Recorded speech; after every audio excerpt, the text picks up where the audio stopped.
Shalom. Oh, puji Tuhan, sangat luar biasa.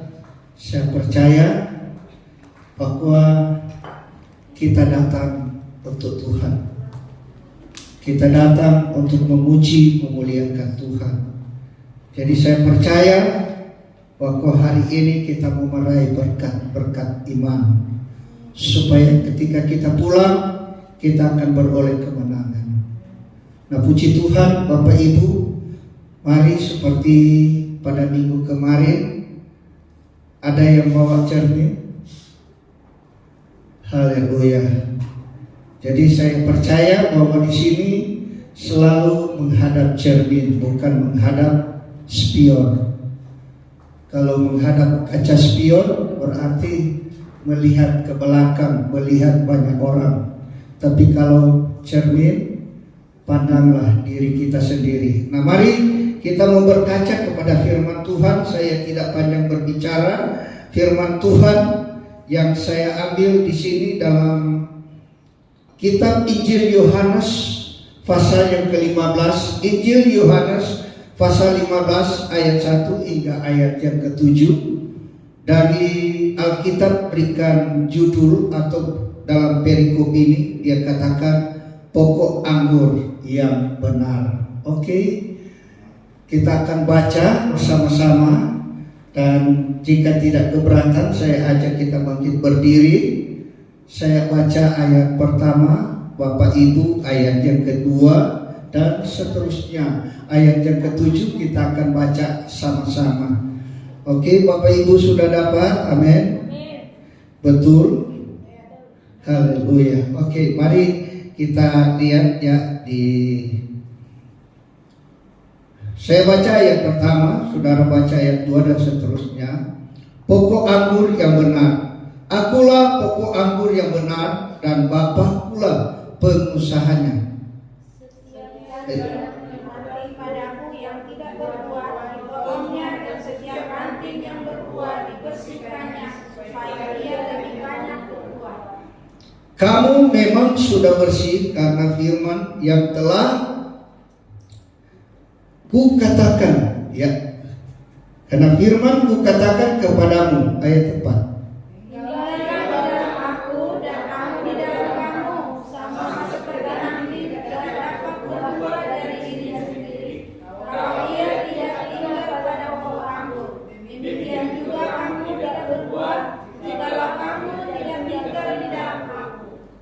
Akulah pokok anggur dan kamulah ranting-rantingnya. Barang siapa tinggal di dalam aku dan aku di dalam dia, ia berbuah banyak, sebab di luar aku kamu tidak dapat berbuat apa-apa. Ayat 6. Barang siapa tidak tinggal dalam aku, ia dibuang keluar seperti ranting dan menjadi kering, kemudian dikumpulkan orang dan dicampakkan ke dalam api, lalu dibakar. 2, 3. Jikalau kamu tinggal di dalam aku dan firman-Ku tinggal di dalam kamu, mintalah apa saja yang kamu kehendaki dan kamu akan menerimanya. Dalam hal inilah Bapa-Ku dipermuliakan, yaitu jika kamu berbuat banyak, dan dengan demikian kamu adalah murid-murid-Ku. Puji Tuhan. Ternyata sampai ayat 8. Haleluya. Haleluya.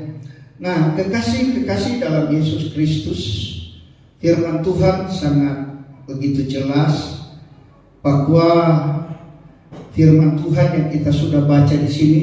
Saya coba angkat satu perikop. Selain pokok anggur yang benar, saya akan berikan judul terkoneksi dengan Tuhan. Haleluya. Dan saya percaya bahwa kita semua yang sudah dipanggil oleh Tuhan terkoneksi dengan Tuhan. Amin. Orang yang sudah melakukan dan mengenapi kebenaran firman, orang yang sudah terkoneksi dengan Tuhan. Nah, dasar mana firman Tuhan akan meyakinkan kita bahwa hidup saya ini senantiasa terkoneksi dengan Tuhan? Kalau Bapak Ibu boleh ya dengan saya senang hati membaca Mazmur 91 ayat 14. Apa dia kata di sana? Jika hatimu melekat kepada Tuhan, maka Tuhan akan membentengi engkau, dia akan meluputkan engkau, karena dia kenal nama kita. Coba lebih jelas baca supaya lebih kita pahami bahwa ini dari firman Tuhan. Oke, Ibu Yuliana. Mazmur 91 ayat 14. Ya. Firman Tuhan, sungguh hatinya melekat kepada Sungguh hatiku melekat kepada Tuhan, maka aku akan meluputkannya. amin. Aku akan membentenginya sebab ia mengenal namaku. Amin. Haleluya. Jadi orang yang melekat, berarti kalau orang yang sudah melekat, dia sudah terkoneksi.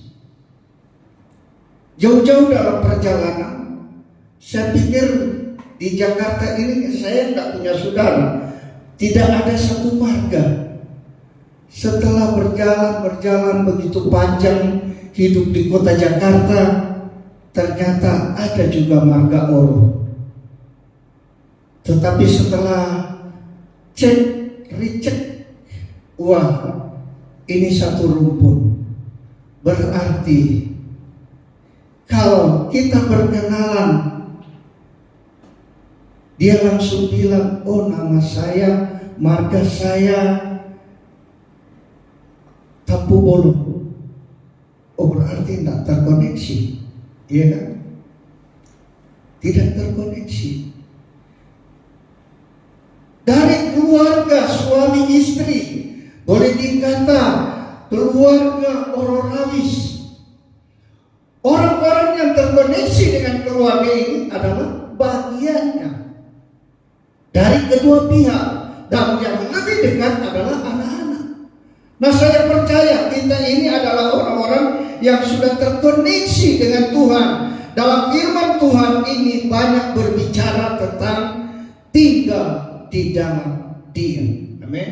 Saudara mau tinggal di dalam Dia? Dia adalah pokok. Dia adalah batang pohon. Dan kita ini adalah ranting-ranting, carang-carang. Saudara mau melekat pada ranting, pada pohon, pada pokok. Dan itulah yang diinginkan oleh Tuhan. Nah, kekasih dalam Tuhan, jika kita hanya sekedar membaca maksud dari firman ini, kita tidak akan temui apa sih tujuan Tuhan. Tuhan paparkan pokok anggur yang benar. Bapa adalah pengusaha, Bapa yang menanam pohon-pohon ini. Tuhan Yesus adalah pokok dan kita adalah carang-carang. Kita yang terpanggil kepada kebenaran Allah, menyatu dengan Kristus, menjadi tubuh Kristus. Itu hal yang sangat luar biasa. Dan kita hari-hari ini sedang membangun tubuh Kristus, bukan membangun tubuh organisasi, tetapi membangun tubuh Kristus. Berbeda dengan membangun organisasi. Jadi kalau kita membangun tubuh Kristus, sudah tentu keinginan Tuhanlah yang kita ikuti. Apa sih maunya Tuhan? Kalau anak-anak tidak mau taat kepada orang tua, apa yang diperintahkan oleh orang tua, dia coba langgar, akan kelihatan ciri-ciri anak-anak. Anak-anak jadi anak-anak beban. Anak-anak suka membangkang, tak membesarkan diri. Wah, mama kok, papa kok setua, ya kan? Iya, memang setua. Kalau tidak dari papa dan mama, kamu nggak ada, dan kamu akan jadi tua. Dan banyak sekali orang tua seringkali berkata kepada anak-anak untuk menasihati supaya anak-anak ini turuti untuk melakukan sesuatu yang baik. Dan inilah tujuan Tuhan dalam kehidupan kita, bahwa Tuhan mau supaya kita melekat kepada Tuhan, kita menyatu dengan Tuhan, supaya akan nampak di dalam kehidupan kekristenan kita buah buahnya. Tuhan mau lihat buah dalam setiap hidup kita. Kita tidak perlu kita membanggakan siapa sih kita. Orang lainlah yang akan menilai dalam setiap hidup kita. Saya kadang-kala menyadari dari sisi kehidupan perekonomian saya, jika membandingkan dengan orang lain tidak ada apa-apa. Tetapi yang terlihat indah dan bagus ketika kita betul-betul dari kesederhanaan ini kita hidup sederhana. Haleluya. Dari hidup sederhana kita mencoba yang mewah-mewah enggak pas. Biar kita mau jagokan, ini harga loh. Atau mau bilang apa ada pada kita. Ini loh, top ini, mantap punya ini. Ini dari luar negeri, orang gak percaya. Kenapa? Karena lihat dari segi kehidupan perekonomian kita. Kita ada di bawah standar. Walaupun kita seringkali dipandang orang adalah prasejahtera. Orang di bawah garis kemiskinan. Tapi kalau orang kaya, dia pamerkan itu harga-harga yang begitu mewah. Wah, itu pantas. Ya, pantas. Makanya marilah kita mau belajar dalam kebenaran firman Tuhan. Di sini kita lihat ada 4 hal yang saya perlu sampaikan. Kita berdoa supaya dipersingkatkan sehingga kita boleh cepat pulang. Iya, karena kalau mau bahas semua ini sampai pagi mungkin. Tetapi saya percaya jika firman ini saya mau sajikan secara sederhana, tetapi kita pahami, kita mengerti, dan mari kita mudah untuk lakukan, sehingga kita akan berjalan untuk menyenangkan hati Tuhan, bukan menyenangkan hati manusia. Nah, ada 4 hal. Pertama kita lihat di dalam ayat yang kedua. Dalam ayat yang kedua di sini kita lihat dia berkata dalam ayat yang kedua, dia bilang begini. Coba ayat yang kedua monitor. Dia bilang begini, Yohanes pasal yang ke-15 ayat 2. Setiap ranting padaku yang tidak berbuah dipotongnya, dan setiap ranting yang berbuah dibersihkannya, supaya ia lebih banyak berbuah. Nah, kita perlu lihat apa pengertiannya. Setiap ranting padaku, pada Tuhan yang tidak berbuah dipotongnya, dan setiap ranting yang berbuah dibersihkannya, supaya ia lebih banyak berbuah. Ini ada berbicara tentang hidup diproses. Hidup diproses. Saudara mau diproses? Saudara mau melewati proses kehidupan? Sesuatu yang mulia tidak pernah instan, tetapi dia harus melalui proses. Amin. Kita percaya bahwa kita ini sudah ada di dalam Tuhan. Amin. Dede, yakinlah bahwa ketika engkau terima Tuhan Yesus, bahwa Yesus berkata, akulah jalan dan hidup. Tidak ada seorang pun sampai di sorga, sampai kepada Bapa, kalau kita tidak melewati percaya kepada Yesus. Percaya Yesus, bukan sekedar percaya, tetapi yang menjadi berat pengiringan kita adalah pikul salib. Tetapi saya percaya Dedek mau pikul salib. Kalaupun Suratman sudah mau ikut Tuhan pikul salib, saya percaya salib berjalan dengan Tuhan ringan. Amin. Jadi di sini kita lihat bahwa proses apa yang diproses. Makanya dikatakan di sini setiap ranting pada Tuhan. Jadi setiap ranting Dan ranting-ranting itu adalah berbicara kehidupan kita sebagai orang percaya, orang yang dipanggil oleh Tuhan, melekat percaya kepada Yesus. Berarti kita sudah terkoneksi dengan Tuhan, tetapi kehidupan kita diproses oleh Tuhan. Diproses.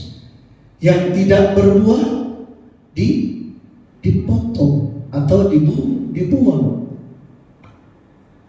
Jadi yang diinginkan di sini adalah buah. Matius 7 ayat yang ke-20 bahwa dikatakan di sana, daripada buah kamu dikenal. Daripada buah kita akan dikenal. Haleluya. Orang percaya akan dilihat bahwa dia adalah orang yang berkualitas iman. Dia tidak dilihat dari gagahnya, tetapi kualitas imannya itu akan terlihat ciri-cirinya. Itulah orang yang rendah hati, orang yang tidak sombong, orang yang suka menghargai pendapatan orang lain, sehingga benar-benar klop dan saling menerima satu dengan yang lain. Itu satu tanda orang yang betul-betul mau mengiring Tuhan. Jadi di sini kita lihat diproses. Memang kalau diproses itu tidak gampang. Ada satu hamba Allah, pada ketika Tuhan panggil dia, Tuhan langsung berbicara kepada dia, bangkitlah kau, pergilah kau kepada tukang pelari, tukang peri. Pergi ke sana dan lihatlah apa yang dia kerjakan. Begitu dia bangkit dan berkemas-kemas, dia berangkat, dia pergi di tempatnya tukang buat sebuah bencana, sebuah bencana yang dibuat. Akhirnya di sana dia mulai lihat, dia mulai perhatikan. Dia ambil tanah seorang penjunan, dia buatlah tanah ini menjadi satu benda yang berharga. Dia buat. Sedang benda ini, tanah ini ada di tangannya, tiba-tiba sedang dia kerjakan, hancur, rusak. Dan apa yang dia buat? Dia ambil lagi tanah ini, dia pungut, dia bentuk lagi sesuai maunya. Dan di dalam cerita itu, bahwa tanah itu adalah berbicara tentang bangsa Israel. Dan tidak lepas, tanah itu adalah berbicara tentang kehidupan kita sebagai orang-orang yang dipanggil oleh Tuhan. Kita itu adalah tanah, sedang dibentuk, dan si pembentuk itu adalah Tuhan. Jadi kehidupan kita ini ada bagaikan tanah yang sedang dibentuk oleh Tuhan. Tiba-tiba sementara dibentuk, jatuh. Nah, inilah hidup yang sedang diproses. Proses pada ketika jatuh, sakit. Dan saya mencoba ambil sebuah hikmah yang begitu membuat kita mengerti untuk dalam satu pembentukan sebuah hidup yang berkenan kepada Tuhan. Kita ini adalah tanah. Iya, di situ sudah ada Ibu Risma, Pak Domson, semua kita, Pak Rudi, Nehemia, semua, Pak Tito. Semua itu adalah tanah, kumpul semua. Itu ada tanah liat, diinjak-injak lagi, dibanting-banting, dipukul. Dan akhirnya pada ketika untuk diambil, dia mau bersihkan, dia mau ambil semua benda-benda yang keras yang membuat sebuah bencana yang dia buat ini supaya semakin lebih halus. Dia mengeluarkan itu batu-batu. Begitu dia dapati, wah ini ada batu, dia ambil di bagian tubuh kita ini. Ternyata ini batu, setelah dia keluar, diselidiki. Wah, ini batu rupanya Nehemia.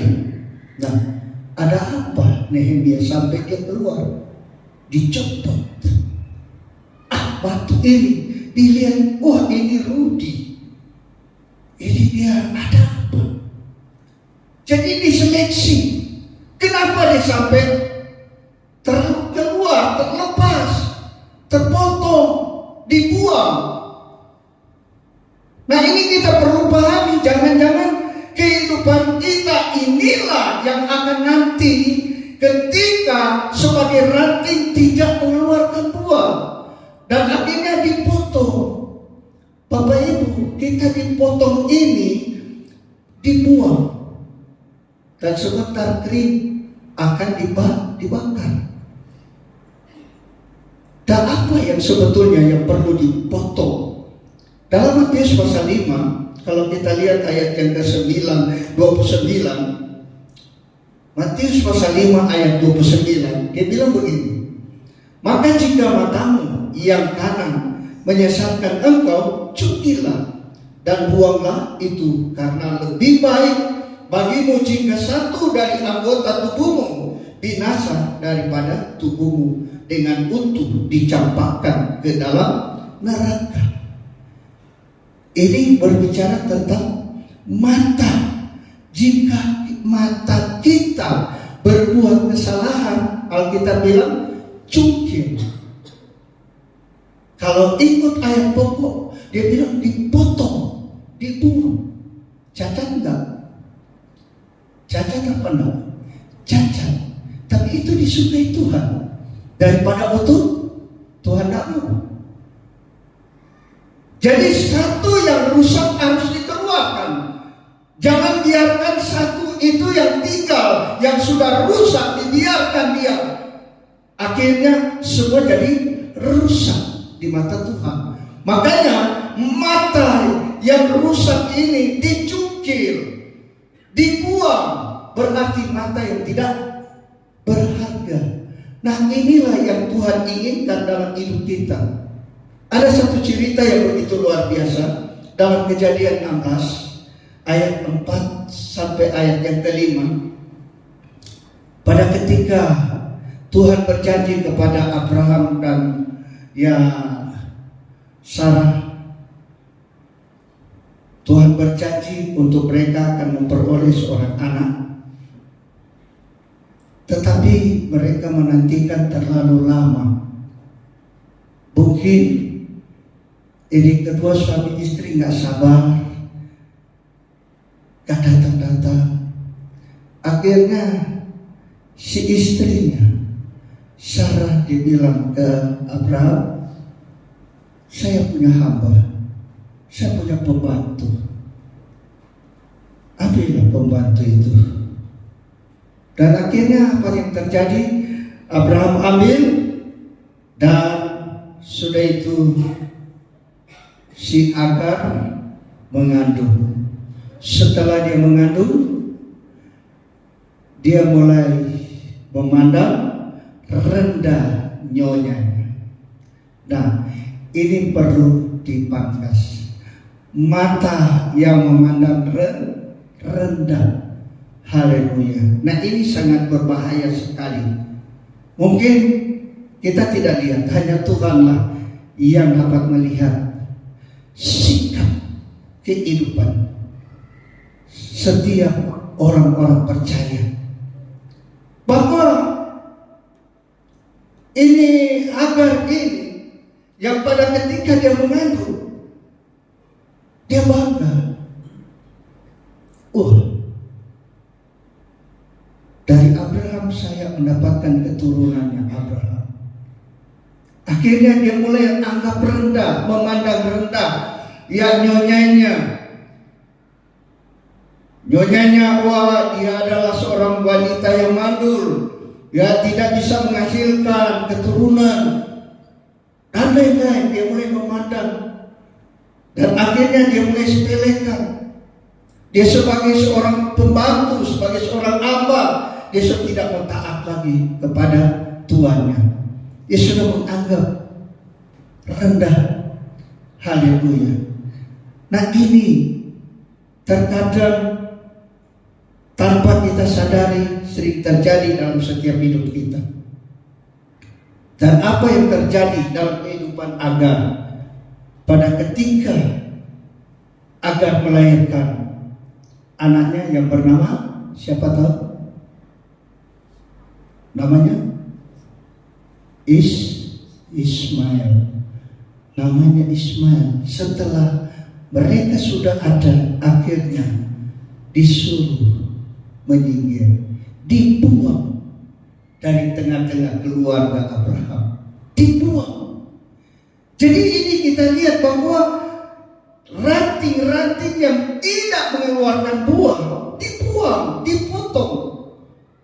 Nah, ini jangan sampai ada dalam kehidupan kita yang sering memandang rendah orang lain, yang memandang rendah ketika kita diangkat, ketika kita dipercayakan. Kita mulai atur dan sukun kata-kata untuk menjatuhkan yang lain dan untuk memperbaiki kehidupan yang baik kepada Tuhan kita. Dan ini sangat berbahaya, akan dipotong. Ini mata yang memandang rendah kepada orang lain. Ada banyak. Jadi terkadang kita tidak tahu, tetapi orang lain seringkali, wow, ini sifatnya. Ada banyak. Jadi kalau kita mau berbicara tentang sesuatu yang luar biasa, yang hidup berkenan kepada Tuhan, memang sangat luar biasa. Apalagi mata apa? Itu mata Gehazi. Mata Gehazi itu adalah mata yang suka melihat harta. Pada ketika seorang panglima Naaman datang kepada Elisa untuk meminta supaya dia disembuhkan dari penyakit kusta yang melekat kepada dahinya, apa kata Elisa? Pergilah engkau mencelupkan diri 7 kali di Yordan. Dan banyak dalihnya. Pada akhirnya dilaksanakan, terjadilah mujizat sembuh. Dan sesudah itu dia kembali kepada Elisa. Dia membawa banyak harta. Tetapi Elisa tolak. Aku tidak mau terima. Tetapi Gehazi, bujangnya, pembantu dari Elisa, setelah mereka sudah pergi, dia kejar. Itu mata suka memandang pada harta. Akhirnya apa? Setelah dia dapat dari Naaman punya penyakit hinggap di dalam hidupnya sampai dia mati. Haleluya. Nah, ini sangat berbahaya. Tuhan tidak inginkan. Makanya dibuang, dipotong. Ada yang bilang, oh mata keranjang, mata ini, mata itu. Nah, ini. Jadi kita belajar di dalam kebenaran firman Allah bahwa Tuhan menginginkan buah dalam kehidupan kita. Makanya di dalam ayat yang kedua ini diproses. Tidak berbuah dipotong, berbuah-buah lebat dibersihkan. Jadi gak heran kalau ada jemaat-jemaat yang sering berkata, wah Pak Pendeta, saya kadang-kala heran kok, kenapa sih iring Tuhan, saya sudah mendapat ini, sudah kerja ini, sudah penuhi, kok habis, gak tahu kemana, habis.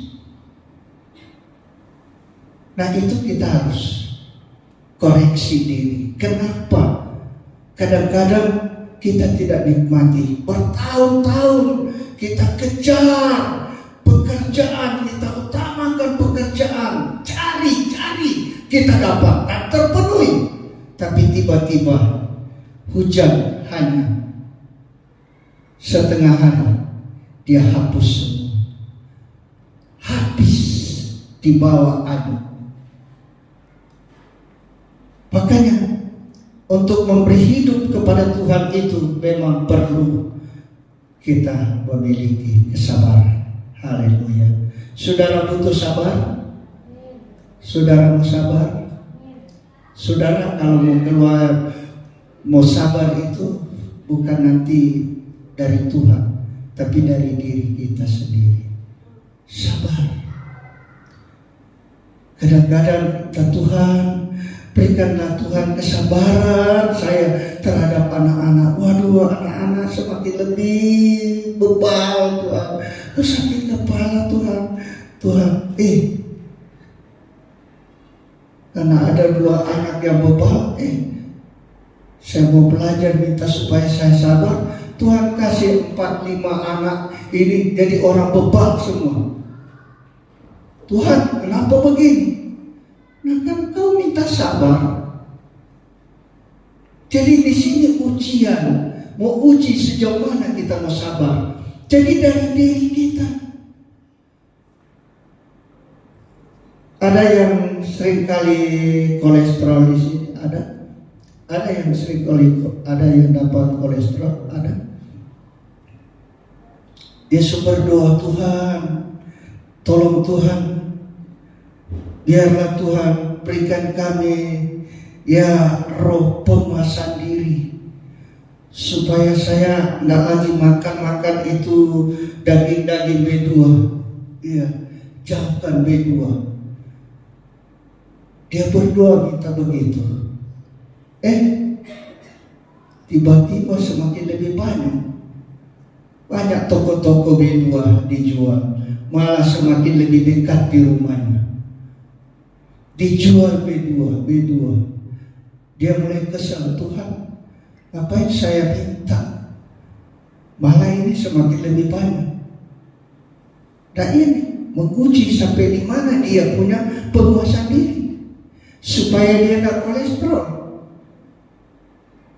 Diuji. Jadi bukan mau kasih habis, tetapi kasih lebih banyak. Kasih lebih banyak. Dia mau apa tidak? Itu tergantung dari diri kita untuk mengeluarkan kesabaran, pengendalian diri, tahan nafsu. Inilah yang dari hidup kita. Jadi Tuhan sedang proses hidupan kita supaya kita mampu untuk menghadapi semua hidup yang congkak ini dipangkas oleh Tuhan, dipotong.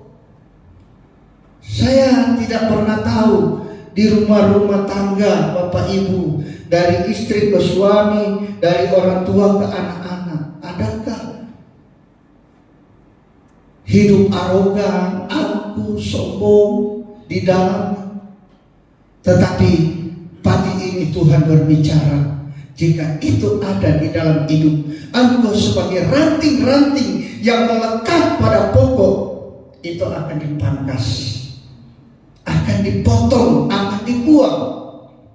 Makanya yang Tuhan inginkan adalah buah kebaikan.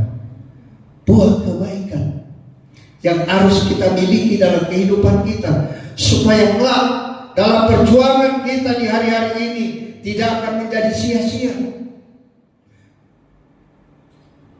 Jadi inilah yang Tuhan inginkan dalam hidup kita.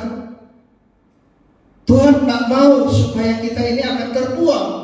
Maka dengan itu, di dalam mengiring Tuhan, Tuhan selalu mengawasi kehidupan kita. Ketika kita sudah memiliki ini, memiliki itu, kadang-kadang orang kalau sudah memiliki sesuatu benda yang berharga, rumah yang cukup lumayan, jalannya mulai lain, suaranya mulai lain. Nah, ini yang Tuhan mau cegah, supaya jangan sampai ke situ. Jangan sampai ke situ. Makanya kalau kita mendapatkan semua itu, belajarlah rendah hati. Amin. Sehingga berkat itu tertampung terus. kita dapat menikmati, anak cucu menikmati berkat itu. Tidak seperti disimpan kepada pundi-pundi yang bocor. Tiap bulan kita taruh. Tiap bulan terakhir pingin lihat. Wah, udah kemana semua? Ternyata lucur terus, bocor. Jangan sampai hidup kita bocor. Bocor karena diproses. Tuhan tidak mau kita orang hidup oleh karena limpah berkat jadi sombong, jadi angkuh. Makanya orang-orang yang demikian tidak pernah dipangkas ketika dia kuliah. Dia mendapatkan ilmu pengetahuan, tetapi kesemuanya yang dia terima ketika dia sedang dibentuk itu di rumah ibadah, sedang berhadapan dengan Tuhan. Tuhan mau berperkara dengan hidup kita supaya kelak hidup kita tidak terhalang di pintu gerbang surga. Kita akan antri. Inilah yang Tuhan inginkan dalam hidup kita. Makanya kami sebagai hamba-hamba Tuhan, di saat kami menyampaikan sesuatu kebenaran, terus mengoreksi ke dalam diri kita. Sanggupkah, mampukah untuk dapat mempraktekkan, menjadi contoh teladan bagi jemaat. Bukan cuma jago berdiri di depan mimbar, menyampaikan kata-kata sudah berbunga-bunga, tetapi kelakuan goblok. Tetapi harapan pemohon kepada jemaat supaya kita sama-sama berdoa supaya firman tergenapi dalam setiap hidup kita. Amin. Jadi sekalipun diproses, mari kita terus berjalan. Memang berat, tanpa sadari cuma uang 100.000 di dompet. Wah, bangganya, sombongnya luar biasa. Gaya sudah punya miliar. Wah, inilah. Makanya terkadang habis, tak tahu kemana. Di rumah dia nangis. Waduh, taruh di mana uang? Hei, Tuhan tak mau supaya kita bergantung kepada harta dan kekayaan. Tetapi Tuhan mau supaya kita bergantung kepada Tuhan. Haleluya. Hidup kita diciptakan oleh siapa? Oleh Tuhan.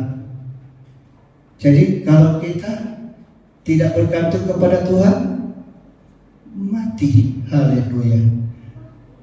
Kalau tanah, Tuhan berfirman kepada tanah, jadilah tumbuh-tumbuhan, pohon-pohon jadi.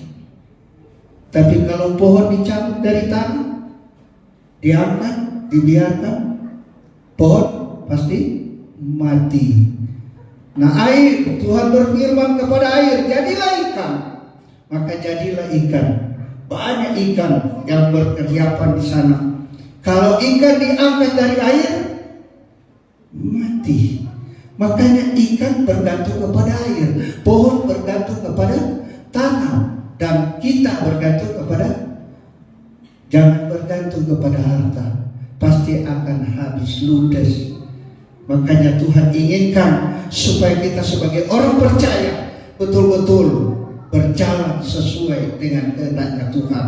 Kita mengikuti teladannya Tuhan. Tuhan luar biasa. Sampai hari ini Tuhan sedang membentuk karakter kita. Jadi disinilah Tuhan mau membentuk sifat kita, karakter kita. Kalau ada karakter-karakter yang demikian, Tuhan tidak bilang, maaf ya Ibu Risma, kita mau potong dulu ya. Tidak, Tuhan tidak minta maaf, langsung dipangkas, potong. Ngapain ini? Kok jadi begini? Wah. Jadi cara Tuhan kita kadang-kadang nggak tahu, tapi kita perlu mengerti cara Tuhan. Sekali lagi saya mau katakan, jangan sampai apa yang kita kerjakan, yang kita dapati, itu semua sekejap kita lihat, kita dapati, Kok habis? Habis di mana? Habis di rumah sakit.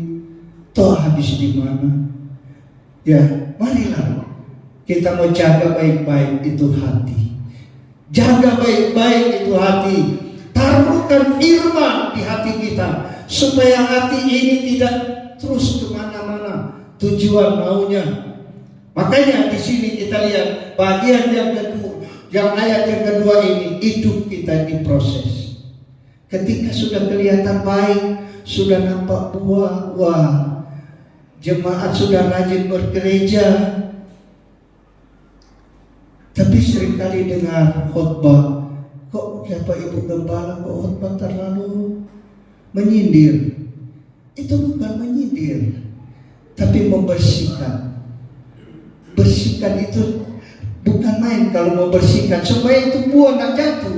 Mau ambil itu benalu yang melekat pada buah itu, wah pasti memang sakit.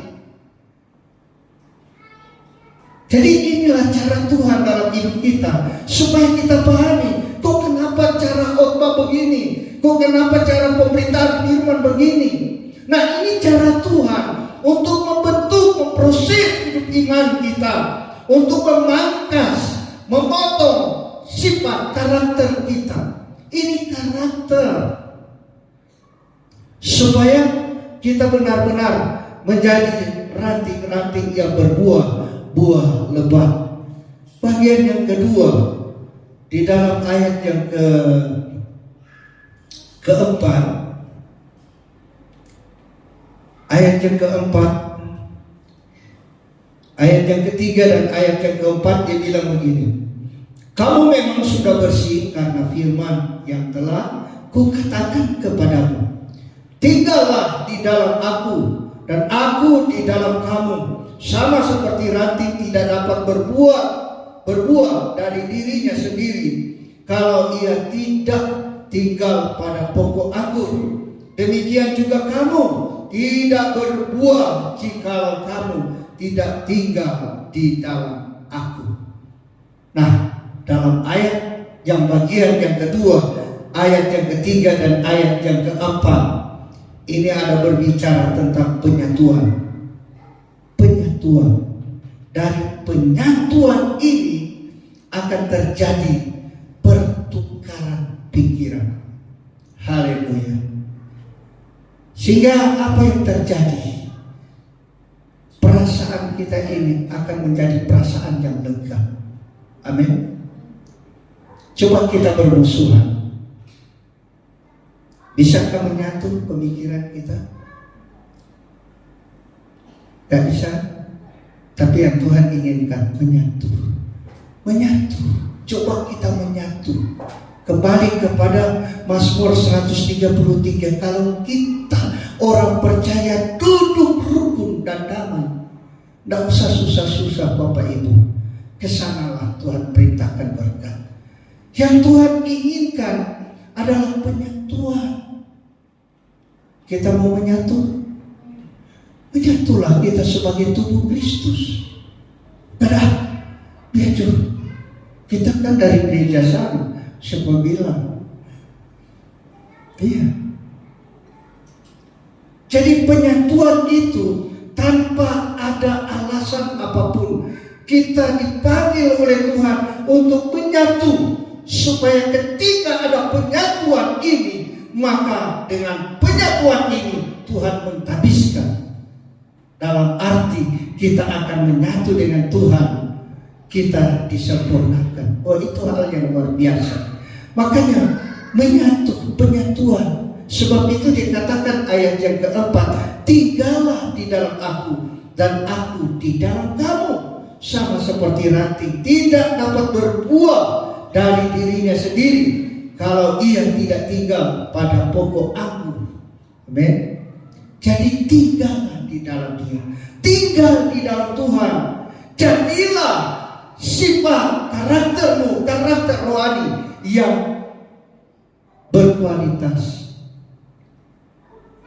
Jadi kalau kita memiliki karakter yang berkualitas, karakter yang sudah teruji, sudah tidak gampang tergoyahkan apapun yang Tuhan datang, pencobaan, tantangan hidup, kita percaya kita sudah dilewati proses-proses sehingga kita akan mampu menyanyi bersamamu Bapa. Pasti kita akan kenangkan berjalan dengan Bapa, sekalipun berjalan di kerikil-kerikil tajam, di onak duri, di dalam penderitaan, tetapi pada akhirnya anugerah-Mu besar melimpah bagimu. Wah, luar biasa. Berjalan dengan Bapa, sekalipun mungkin berat, tidak mampu, tidak sanggup. Tuhan, hari ini aku tidak mau gereja. Mungkin kalau Tuhan tanya ngapain?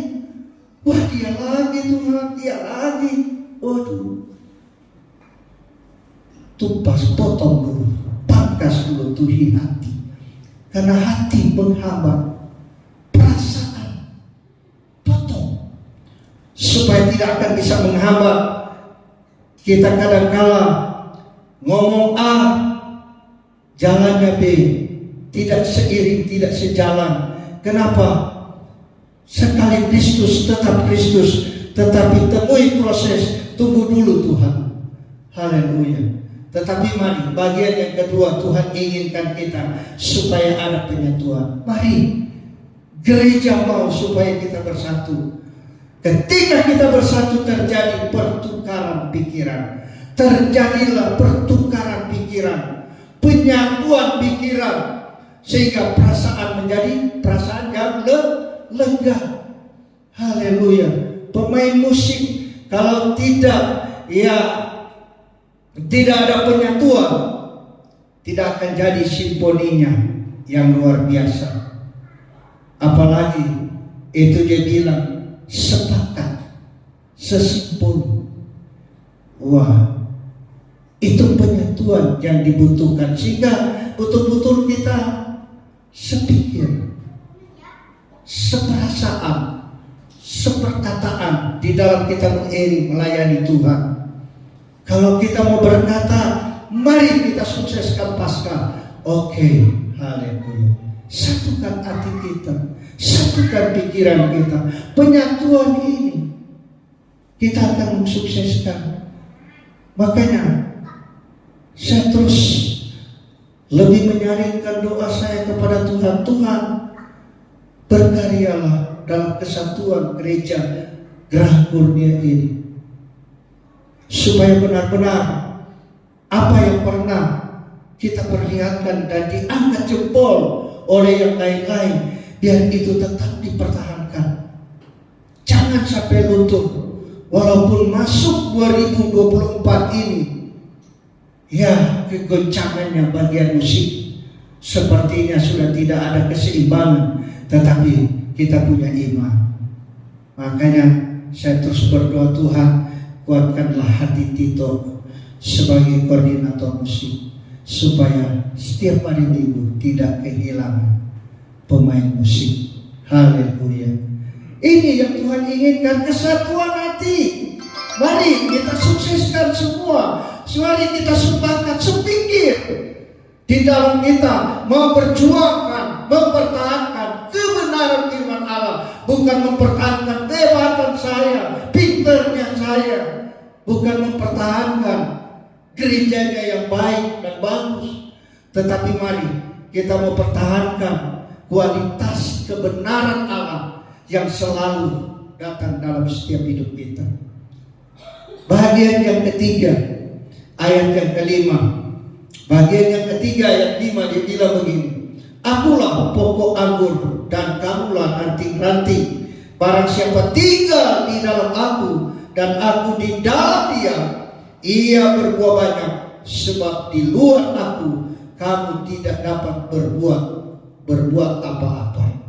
Nah, kekasih dalam Yesus Kristus, ini sebuah hadiah bila kita terkoneksi dengan Tuhan. Kita berbuah dalam karunia dan anugerah Tuhan. Jadi dalam proses Tuhan kita butuh karunia, kita butuh Roh Kudus.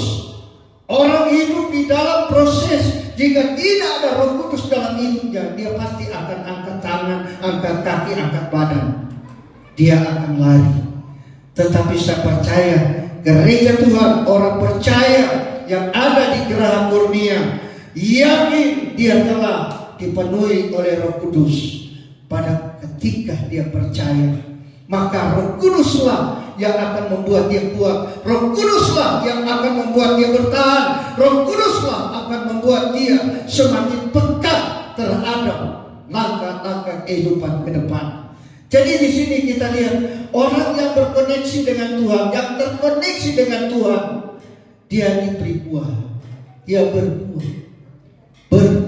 Jadi inilah yang Tuhan inginkan dalam setiap kehidupan kita. Berbuah. Jadi karunia itu diberikan oleh Roh Kudus, dan karunia itu diibaratkan adalah bunga dalam sebuah pohon. Adalah bunga kadang-kala kalau ditiup angin jatuh, berguguran. Tetapi jika bunga itu terus bertahan, dia akan menghasilkan buah, dan buah itu yang akan nanti dikeluarkan bukan datangnya dari Tuhan, tetapi itu keluar dari diri kita sendiri. Amin. Saudara mau mengeluarkan buah Roh Kudus, saudara mau sabar, tambah lagi 1 jam. Keluarkan buah-buah Roh Kudus dari kita. Jadi lemah lembut itu jangan, Tuhan kasih dong lemah lembut buat suami saya. Suami saya terlalu kasar. Kalau dia ngomong, waduh, rasanya rambut mau berdiri. Kasih lemah lembut itu dari kita. Kita berdoa. Kalaupun di antara kita masih ada yang suka tidak lemah lembut, berdoa, Tuhan beri lemah lembut. Nanti dia keluarkan lemah lembut. Bukan lemah lembut seperti kupu-kupu, ya, perkataan manis tetapi palsu. Tetapi betul-betul lemah lembut. Sayangku, mau butuh apa? Tapi kalau dia datang lagi semua berantakan, wah, dia tambah lagi tendang itu termos air, mungkin kesana kemari. Pulang di rumah lagi, aduh, ini kemana orangnya, langsung tendang satu-satu, bam, tendang, bam, bangun kemari. Kenapa Pak? Kenapa Pak? Langsung berantem lagi. Karena nggak ada lemah lembut. Mau lemah lembut bagaimana kalau sudah ya amburan di rumah?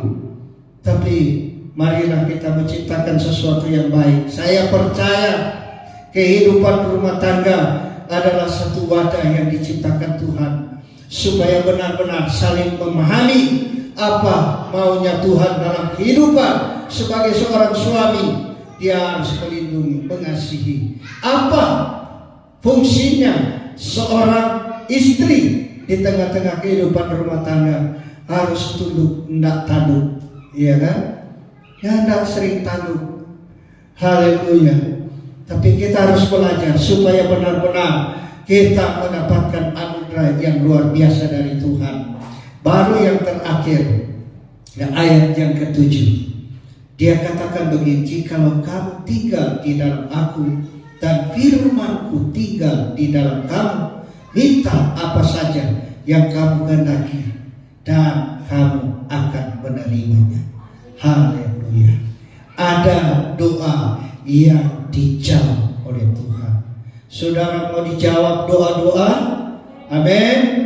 Haleluya. Satu hal yang Tuhan bilang, jikalau kamu tinggal di dalam aku, jikalau kita semua tinggal di dalam Tuhan, berarti kita percaya sungguh bahwa Tuhan sanggup untuk mengadakan dari tidak ada jadikan ada. Baru yang kedua dia katakan, dan firman-Ku tinggal di dalam kamu. Firman-Mu tinggal. Firman tinggal. Jadi bagaimana kalau kita mau klaim tanpa ada dasar?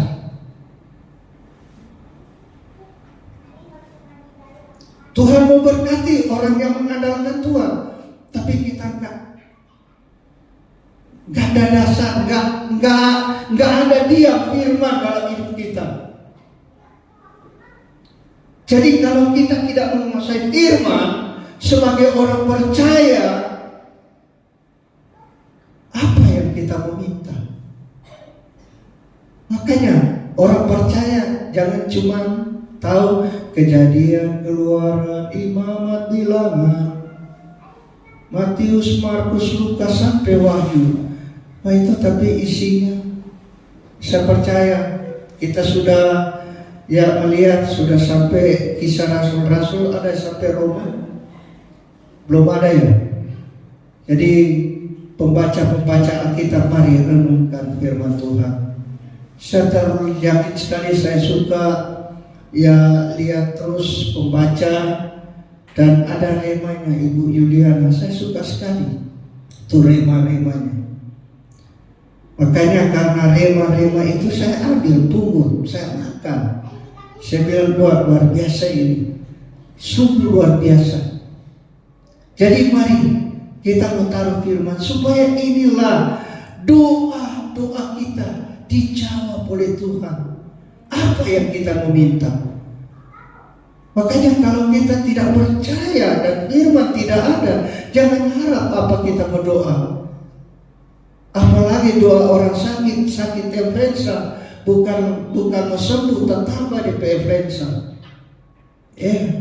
Tapi kalau kita punya dasar firman tinggal dalam hidup kita, maka minta apa saja. Tapi kita harus minta lebih, terutama adalah kebutuhan, bukan keinginan.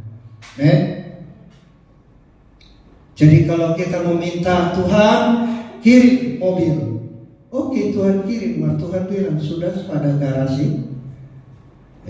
Tuhan tanya dulu, dia mau kasih tapi siapin dulu. Saya sering kali minta mobil, tapi Tuhan bilang, di rusun tidak bisa tampung mobil. Jadi sampai sekarang cuma bisa motor. Haleluya. Makanya Bapak Ibu jangan minta apa yang jadi keinginan kita. Kalau minta sesuai kebutuhan, pasti Tuhan kasih. Tuhan kirim kebutuhan anak-anak, sekolah, keuangan dan sebagainya. Saya percaya Tuhan ada 1001 cara. Hari ini saudara belum peroleh, tapi tunggu saja dengan iman, percaya bahwa Tuhan sanggup adakan semua, sehingga kita akan melewati segala pergumulan, persoalan, kesulitan. Puji Tuhan, Tuhan memberkati firman-Nya, karena Tuhanlah pokok dan kita adalah ranting-rantingnya. Makanya marilah kita berbuah, sehingga ranting-ranting yang berbuah akan terus dibersihkan dan terus berbuah-buah lebat. Tuhan berkati. Haleluya.